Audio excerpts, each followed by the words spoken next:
เอาละทุกคนมื้อนี้มีภารกิจอันยิ่งใหญ่เนาะเราจะไปตึกเป็ดอยู่แคมป์ทะเลโอเค go ไปกันเลย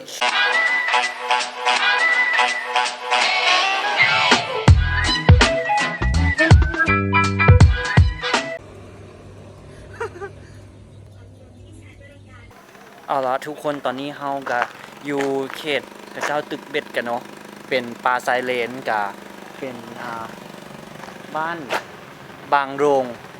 งเนาะตอนนี้ก็จะเป็นทางยางเข้าไปในปลาไซเลน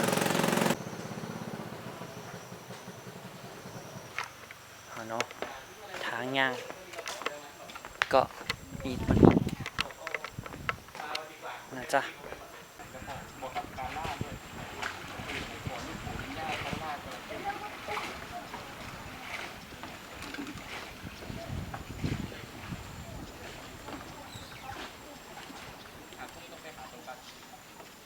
สนใจไหม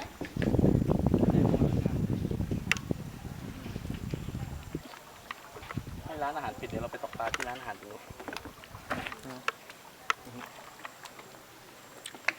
บรรยากาศนะจ๊ะทุกคนเฮามาลงเรือแต่แล้วซึ่งสารในกองอยู่ที่ดินข้างล่างแล้วเราค่อยคว้างไปใหม่อากาศดีอย่าหมดไวมากใช่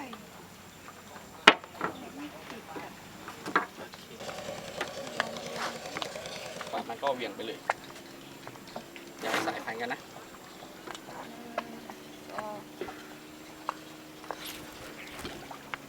ไปแล้วหายไปเลยหายดิไปตะกั่วออกมาที่อ่าวพีมันเนี่ยจะคล่องไปเลยมันเวียง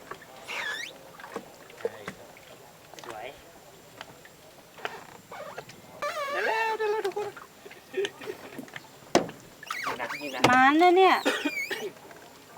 มันอยากจะกินตัวนี้คือปลาก้างไฝปลากังและทุกคนอันนี้ปลาที่เราจับได้เนาะไม่ใช่ บักยิ้มเลย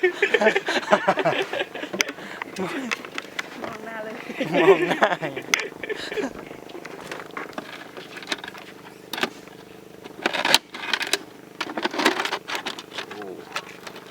โอ้ตัวใหญ่เขาเรียกปลาอะไรอ่ะปลาเล็กเหรอบางนี่ปลามงกับปลาเสียดกับปลามงกับปลาตอนนี้เฮาย้ายบอลตึกเบ็ดกันดีกว่าเนาะเพราะว่านี่กระพงแดงนี่ไปได้เลยเขาอันเนี้ยเขาเส้นลานเลยปลาตัวใหญ่อยู่มันลิงอ่ะ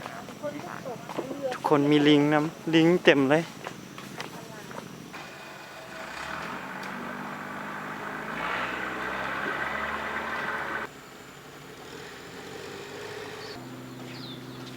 นี่ไงแล้วสมองนึงได้แล้วนี่สมองนึงได้หลายเลยปลาแป้นตรงเหนือมันจะเรืองแสงจะเป็นข้าวดินเนอร์เนาะดินเนอร์ริมทะเล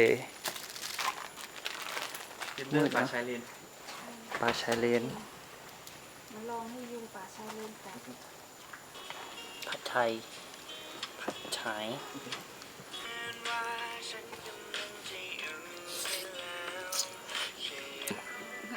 หรือว่าที่นี่จะเรียกว่าขนมลาวแล้วก็สังขยาสังขยาฟักทองแต่อันนี้ของแบบมันเน้นเม็ดน้ำตาลมันแบบกับปับมันจะได้อีกเท็กเจอร์หนึ่งถ้าเรากินไปพร้อมกันแต่กินเฉพาะตัวข้าวเหนียวกับกล้วยก็อร่อยอยู่แล้วใช่ให้ข้าวเหนียวกับกล้วยก็อร่อยแล้วก็หวานอร่อยกินอย่างเดียวไม่พูดนี่คือของชอบจะไปแมวอ้วงให้ดำอ้วงโอ้ถ้าอยู่ตอนอ้วนแบบเอาไม่อยู่แล้วแน่เลยอ่ะมันตอบ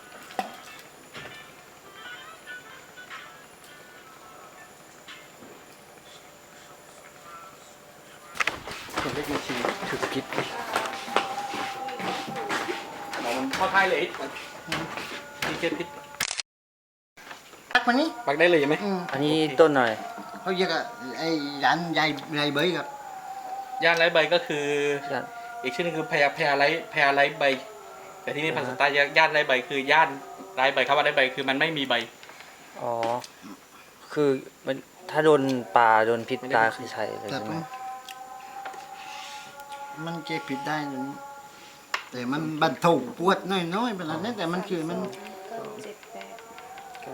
ทุกคนเมื่อกี้ไอ้เราถือพิษป่าต่ำเอามือเนาะก็เลยต้องปฐมพยาบาลเบื้องต้นแบบชาวบ้านภูมิปัญญาชาวบ้านเนาะ แย่งมัน ไงเนี่ย อ๋อเมื่อกี้โดนคือตัวนี้ใช่ไหม ระวังนะ นิดเดียวเอง นิดเดียว มีนิดเล็ก ไม่แย่งอ่ะอันนิดเดียวแต่เจ็บโคตรปวด ผิดมันอยู่ที่ไอ้เมือกมันเนาะ อืม ไอ้อื่นน่ะมีเป็นที่หน้ามันมัน อืม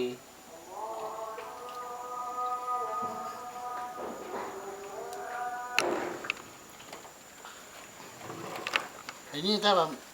มันฮุบปันนี้มันไม่คือ อืม แต่ไอ้น้ำบนนั้นมันไม่ฮุบไอ้น้ำล่างไอ้น้ำข้างนี้มันฮุบเนี่ย บนข้างๆมันเจ็บได้ แต่พอข้างบน อ ปุ๊ ย่า บ ถือว่ามันอย่าถือว่าตายมัน พิษยังอยู่ ก็ทุกคนการที่ได้มาตึกเบ็ดเทานี้ก็ได้มาเห็นวิถีชีวิตของชาวประมงแล้วก็การเอาตัวรอดจาก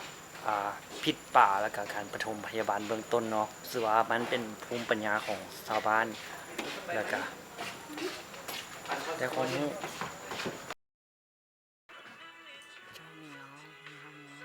แมวทะเลไง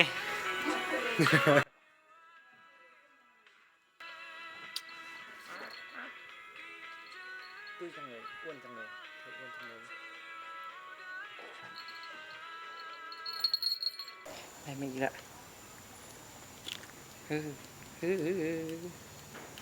ทุกคนตอนนี้เป็นเวลา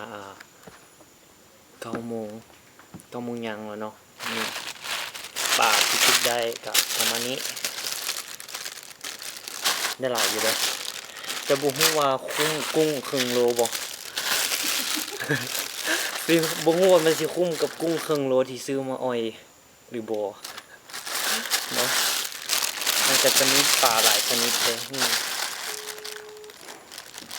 แล้วนี่นะปลานะแล้วก็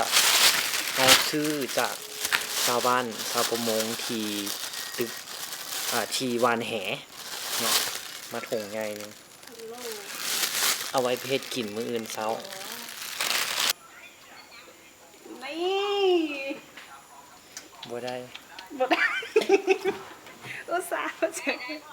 เนี่ย การชีวิตครั้งนี้ได้มาศึกษาวิถีชีวิตของชาวบ้านชาวประมงแล้วก็ศึกษาวิธีการหาปลารู้สึกว่าได้ประสบการณ์หลายแล้วก็ได้ความสุขในการตึกเบ็ดเนาะบ่ว่ามันจะคุ้มหรือบ่คุ้มกับค่ากุ้ง แต่ว่ามันได้เรียนรู้วิถีชีวิตของชาวบ้านอยู่นี่เนาะ แล้วก็ไข่หนึ่ง ไอหนึ่งมาตรฐาน บ้านมันไข่หนึ่ง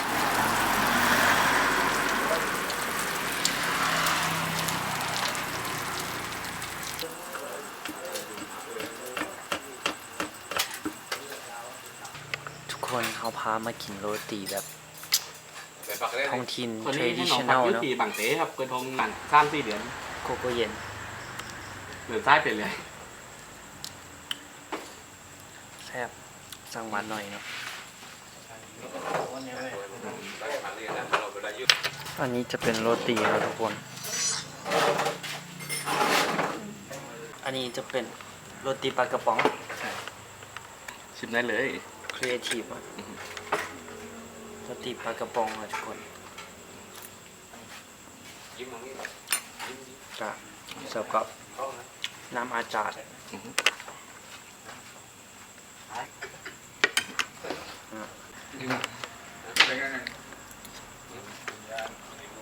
ปลากระป๋องจริง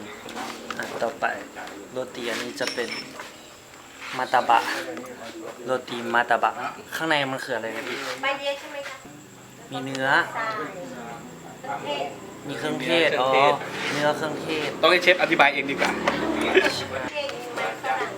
พริกเครื่องเทศมันฝรั่ง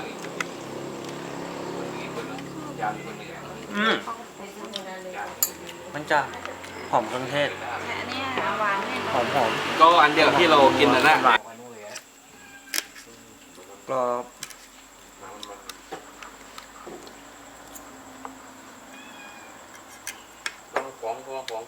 กรอบขนาด เรื่องกว่าแบบนั้นอะมันจะกินได้เรื่อยๆจะทำให้อ้วน มันถึงประมาณอาหารว่างประมาณอาหารว่าง มาตะบะ มาตาบะ มีเครื่องเทศเนอะ